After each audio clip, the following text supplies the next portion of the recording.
And we're back. We're getting through it. I know you girls are jumpy to get on the court, play some action, watch some action, even coach some action. But let's get through today's A-grade games.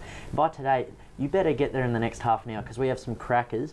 Starting off with the Bellpost Hill game, girls. Yeah, Bellpost versus Winch. We'll be talking to the guests soon, but yeah, Bellpost Hill and Winchelsea. I think it'll be a really close game. It's Bellpost Hill. They're sitting at 5th. And Winchelsea sitting 9th. So obviously Winchelsea need a win. Bellpost though, they're gaining strength. They're really doing well. Alcana Foot's playing really well for Bellpost. Yep. Who else is shooting? What have you got? Nothing. I don't have anything.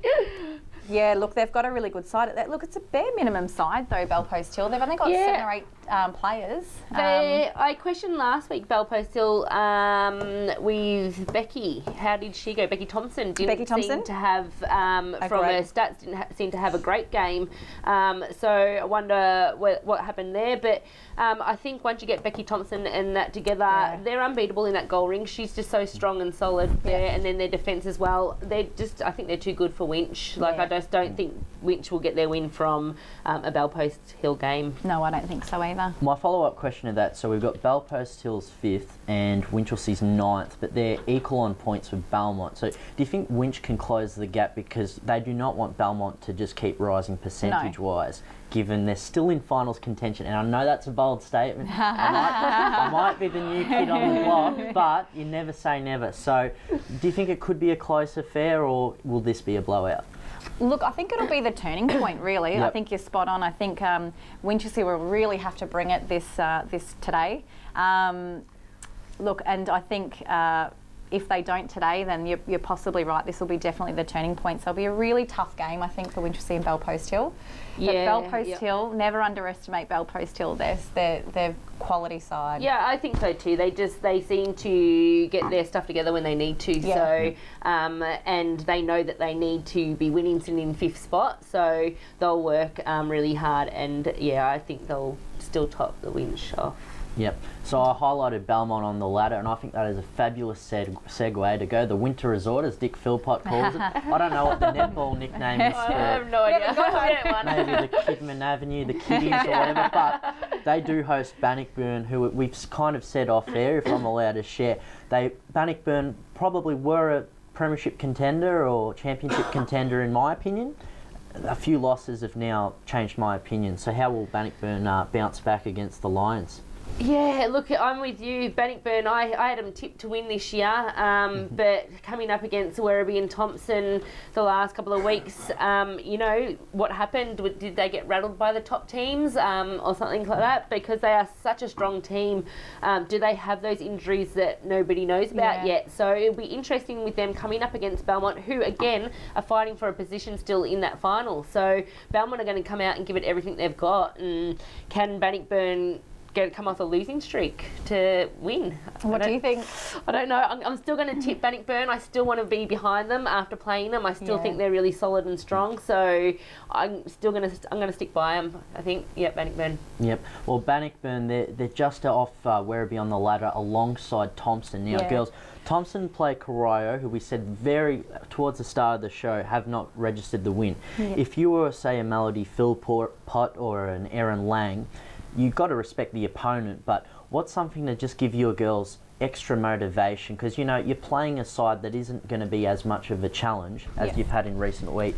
What's the message to the girls? I think you definitely set quarter-for-quarter goals. You might even set individual goals as a coach. I mean, you're a coach. I definitely think it'd be, okay, let's maybe this quarter work on, this particular play I think that's getting this many goals.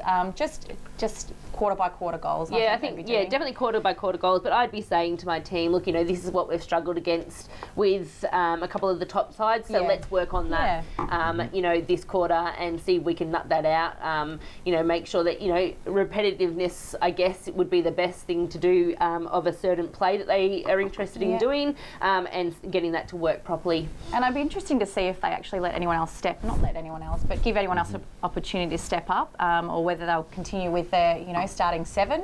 I mean, it's a great opportunity to try juniors, I think, bring them up, the under-17 girls, give them a bit of a run. Yeah, definitely.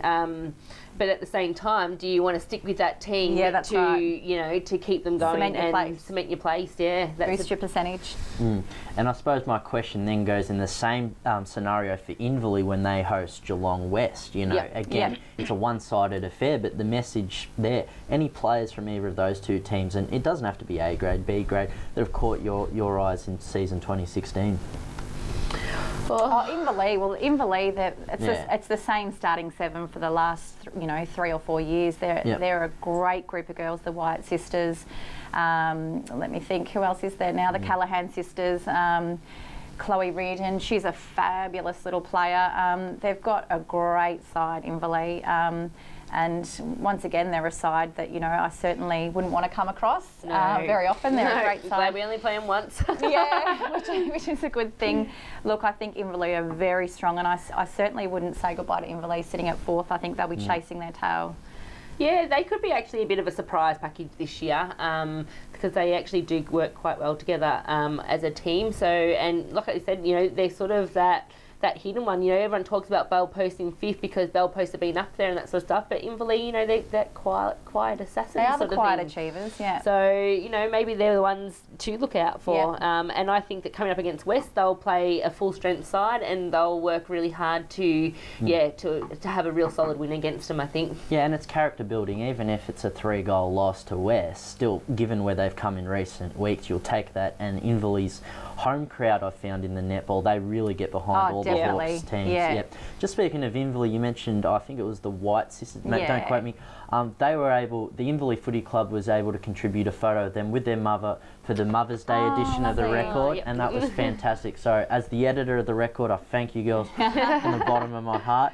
I'm sure they loved it. I can't quote that. I cannot say that we've had any feedback, but no, feedback is probably more of my position. I'm here in the anarchy chair. I feel possessed. Maybe I should be tipping the ruse, but it's going to be a big day at Richmond Crescent, isn't it? It is, hopefully.